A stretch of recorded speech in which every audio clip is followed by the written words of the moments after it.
In the dawn of 2024, a significant chapter in Australia's immigration story quietly came to a close. The sun set on the nation's controversial Golden Visa program, officially known as the Significant Investor Visa, marking the end of an era defined by ambition, controversy, and the evolving priorities of a nation on the global stage. For more than a decade, the Golden Visa offered a compelling promise. By investing a minimum of $5 million Australian dollars, wealthy foreign individuals could fast-track their path to residency in one of the world's most desirable destinations. The allure was undeniable. Australia's stable economy, breathtaking landscapes, and high quality of life beckoned to those who could afford the price of admission. Since its launch in 2012, the program attracted thousands of applicants. The vast majority, over 80%, came from China, seeking opportunity, security, and a new beginning down under. But beneath the surface, the Golden Visa was sowing seeds of discord. Critics argued that while the influx of investment capital was meant to drive growth and innovation, the program was falling short of its lofty goals.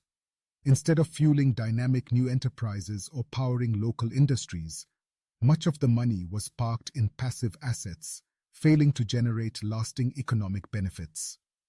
The Australian government, after years of scrutiny, concluded that the scheme was delivering poor outcomes for the nation's economy. The problems didn't stop at mere underperformance. Mounting evidence pointed to darker consequences. Loopholes in the program became avenues for money laundering and the movement of illicit funds, with reports of corrupt officials exploiting the scheme to secure safe havens for questionable wealth. The Golden Visa, once a symbol of opportunity, became a lightning rod for public concern and political debate. The decision to abolish the program was not made in isolation. Around the world, similar investor visa initiatives were facing growing skepticism. The United Kingdom, for example, had already scrapped its own version, the Tier 1 investor visa, citing risks of fraud and abuse.